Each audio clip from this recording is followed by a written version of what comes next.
Sir हमारा मसला असल में हमारी जो कौम है या जो अमूमन जो लोग हैं उनका यही मसला है कि उनके पास कोई क्रेडिबल आदमी नहीं पहुंचता डॉक्टर के अलावा।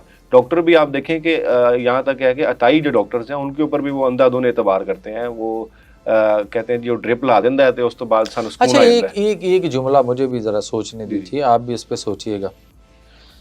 एक अताई है, जी वो अताई क्यों है? क्योंकि वो किसी एमबीबीएस डॉक्टर के पास किसी प्रोफेसर के साथ अटैच रहा, ऐसे ही उसके क्लिनिक पे काम करता रहा। अताई इन्होंने पैदा किए।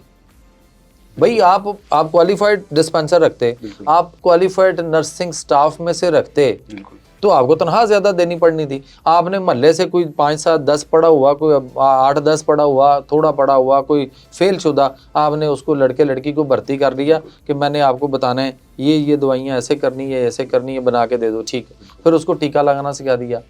जब वो आपके साथ 2 साल रहा, आपने अपनी कुछ जो है वो बचाई, यानी कुछ पैसे बचाए कि क्वालिफाइड डिस्पेंसर पे अच्छी लेगा, स्टाफ नर्स अच्छी क्वालिफाइड होगी तो अच्छी पे लेगी, और ये क्या लेगा, इसके तो घर वाले को 5 7 हज़ार 10 हज़ार दे दें तो वो बड़े खुश हैं। बल्कि उनके घर वाले पता क्या समझ रहे होते हैं, साडा पुत्र डॉक्टर बने साडा पुत्र डॉक्टर बने, साडी बेटी डॉक्टर बनना शुरू होगी। मैं क्या कितने, ओ जी डॉक्टर फलाने दे कोल। मैं क्या हाँ वेरी गुड, ठीक कर रहे हो। अच्छा, अब ये इसने अताई पैदा किए, और फिर वो साल 2 साल के बाद जब उसको ड्रिप टीका दवाई समझ आ जाती है, वो निकलता है, वो कहीं जाके अपना क्लिनिक खोल लेता है। और अताइयत पैदावार किसकी है? डॉक्टरों की, इन्हीं की। नंबर 2, इसके अलावा अगर वो अताइयत है, यानी वो गलत कर रहा है, अताइयत है, तो सर आपको भी तो दवाई बनानी नहीं आती, आपको भी नहीं पता बनती कैसे है, आपको भी नहीं पता कि ये बनानी कैसे है, और आपको नुस्खा लिखना भी पूरी दुनिया में इंटरनेशनल लॉ है। दवाई सुजेस्ट किसने करनी है? फार्मासिस्ट ने या डॉक्टर ऑफ फार्मेसी वाले ने, और उसके बाद उसकी डोज किसने सेलेक्ट करनी है? उसी ने।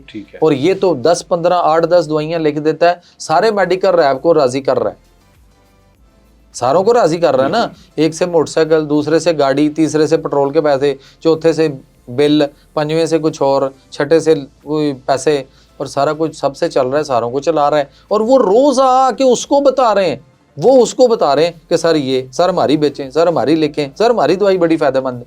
वो 12 पढ़ा हुआ या 14 पढ़ा हुआ जो मेडिकल रिप्रेजेंटेटिव, जिसको हम मेडिकल रैप कहते थे, वो क्या फार्मासिस्ट है? वो क्या डॉक्टर है? वो तो कुछ भी नहीं है, वो एक सेलमैन है। वो सेलमैन आके आपको बताए और आप उसके कहने पे दवाई लिखो, तो ये अताइयत नहीं है? बिल्कुल।